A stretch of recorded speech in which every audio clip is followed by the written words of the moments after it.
kulanti wacan oo wanaagsan daawadayaal ku soo dhawaada barnaamij gaar ah oo aynu idinkaga diyaarinay wafdi hogaaminayay wasiir ku-xigeenka gaashaandhigga xukuumadda federaalk Soomaaliya oo soo gaaray magaalada Cadaado. wasiir ku-xigeenka difaaca Soomaaliya ayaa socdaalkiisa waxaa ku wehelinayay mas'uuliyiin ka tirsan wasaaradda gaashaandhigga. wasiirka ayaa booqday xerooyinka ciidamada ay ku sugan yihiin ee duleedka magaalada Cadaado.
waxaan runtii ku faraxsanahay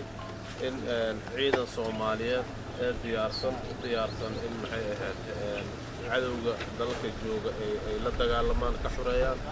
deegaankoodii iyo dhulkoodii iyo hooyooyinkoodii iyo aabayaalkoodii ilmahooda ka difaacaan cadawga ka difaacaan wax la heli kara ma aha runtii waxaa kaloo muhiimad kale leh in idinkoo sida hadda taliyaha oo warbixinta lagu siiyey qaarkiin aan garaan xataa lahayn inaad runtii diyaar u tihiin inaad u dhimataan dalkiina u dhimataan askari walba xoogga dalka waxaa waajiba saaran inuu dalkiisa difaaco waajib saaran dawladdana waxaa waajib saaran xuquuqdiisii annaga inaan xuquuqdiisii aan kaamil yeelno maxay ahaatay xuquuqdii oo lahaa runtii askarnimo inuu helo oo dawladda uu ka helo xaqa uu leeyahay wuxuu baryaayo ma ahan wax uu xaq u leeyahay waa haddii ilaa yidhaahdo xuquuqdaasna waa helaysaa waa la kaamil yeelaa insha allah waa sababaha aan kormeerkaan u haynaba inaan ogaano dadka xuquuqda ka maqan inaan ogaano meeshay ku maqan tahayna aan ogaano sidii lagu keeni lahaana aan helno falkeeda aan helno insha allah ilaa yiraahdo waxaa nasiib wanaaga in xeradaan hadda waxaa degnaan jiray ciidamada amisom burundi degnaan jira ciidamada amisom ka tirsan in maanta markay baneeyeen ciidankii Soomaaliyeed inaan maxay ahayd ciidan Soomaali ay leedahay inay xeradii ay banaanaan ciidan Soomaali leedahay xeradii maanta ay joogaan ay runtii meeshaas adeegii amni ay ka hayeen ciidamadaas amisom ay ka hayeen idinka maanta aad booskooda gali kartaan oo la wareegteen oo xeradii insha Allah hooshii marka hore ay ka jirtay sidooda inay u sii socoto ciidankaanu ma helo xuquuq ciidan leeyihiin oo dhammaystiran waxaa kalo oo aan qabnaa wax badan looma dhega fududa markaan talisadii tagno wax badan looma dhega fududa sidaan u fognahay nolol kuguma dhega fudud marka waxaan rabnaa kormeerkan waxaa taagan hadda ururada 43 44 55 iyo 57 saldhigyadooda haddaan idin kala tilmaamo 44 saldhigiisu waa Cabudwaaq 55 iyo 43 waa Cadaado 57 waa zona gaalkacyo waaye meel 40 kiiloomitir u jirta xagga Hobyo ayaa xeradooda ku taala in qaris baa la yiraahdaa xeradaas marka ku soo dhawow war badan ma jiro wixii wada hadal ah xagga xafiiska ayaanu tagi doonaa taliska iyaga qaybta wixii nala weydiiyo diyaaraan u nahay ciidankaanu wax badan bay idin sugayeen inaad u timaadaan oo aad aragtaan marka waxaan rabnaa hadda saad noogu timaadeen khayrkeedana inaan helno waa rabnaa madaxdii gaashaandhigga tihiinne dawladda federaalkana inaad naga gaarsiisaan waxaad nagu aragtaan waan jecelnahay marka waa mahadsantii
magacaygu waa Caasho Maxamed Salaad meeshaan waxaan u taaganahay difaaca dalkayga iyo dadkayga tuutahan waxaan u gashanahay oo qorraxda u taaganahay inaan dalkayga iyo dadkayga difaaco iyo diintayda cadowga inaan la dagaalo al-shabaab inaan wixii cadow nagu oo dhan la dagaalo meesha u taaganahay galgaduda ku suganahay inaan deegaanada cadowga jiraan inaan ka difaaco ayaan ahadin imaalin taaganahay hadalka madaxweynaha ka soo yeerana waa ku faraxsanahay al-shabaab meelay joogaanna waan ka difaacinaa waa ka difaacina insha Allah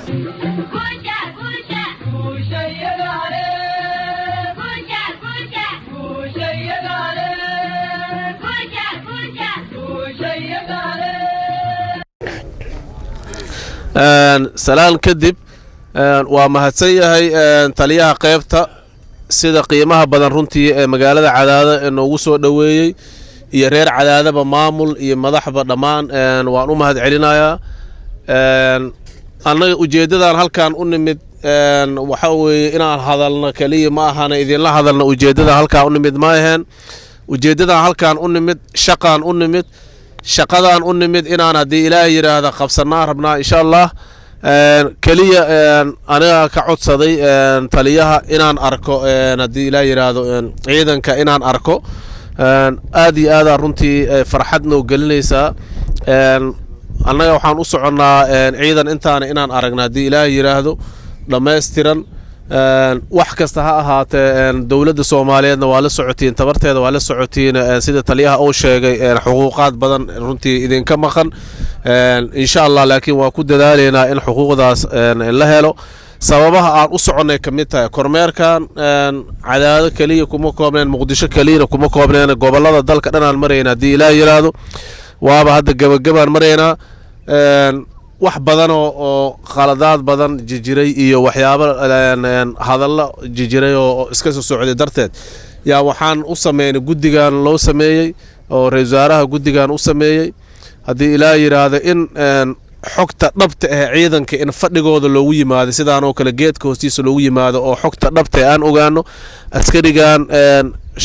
shaatigiisa ma jeexan yahay askarigan kabala'aan miya askarigan darees ma haysto askarigan qalab ma haysto askarigan maxay ahayd moralkiisa ma dhisna askarigan mishaar ma helo askarigan ma helo raashin ma helo intaasoo dhan inaan ogaano maxay ahayd waxa dhabta ah ka jira inaan ogaano oo aan xamar ku sugin maxay ahayd saraakiisha akhbaaraadka idinka soo gudbinayaan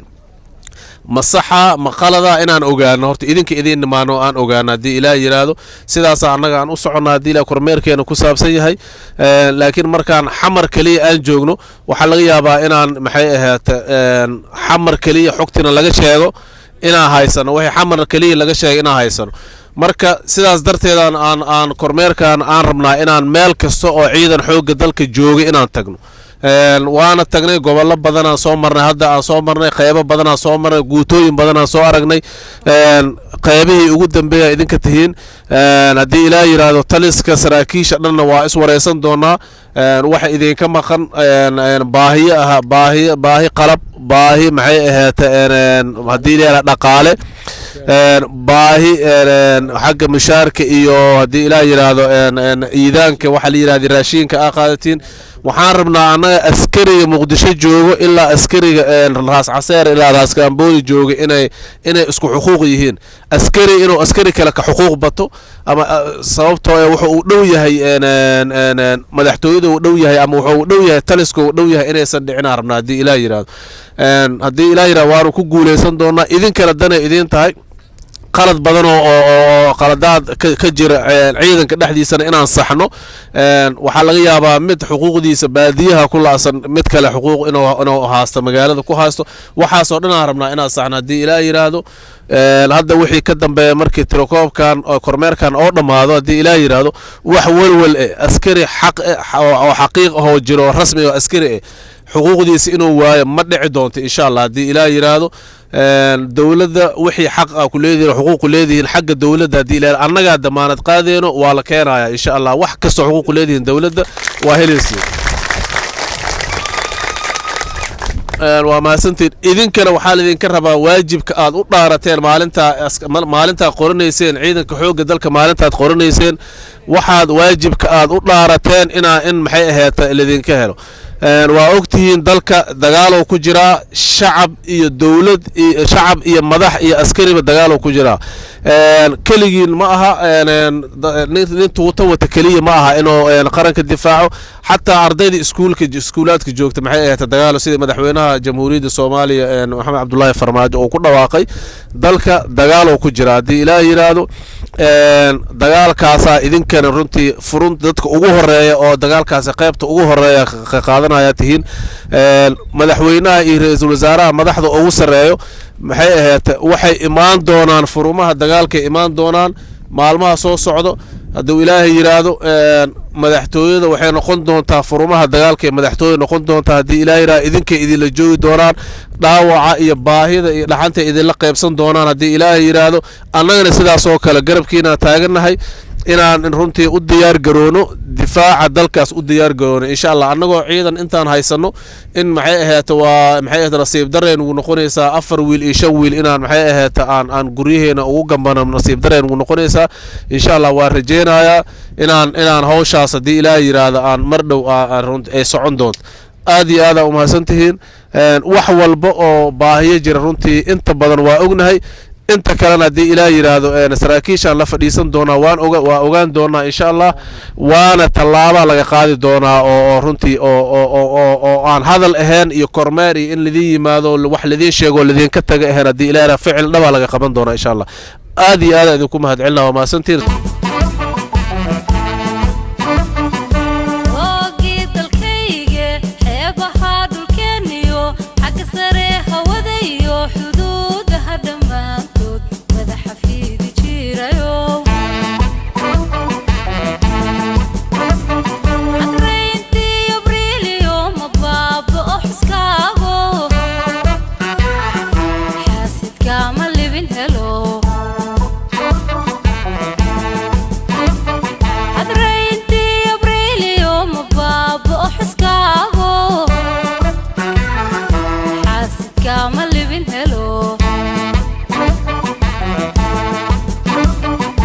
gorgorkaagu xeeshiyo xawaa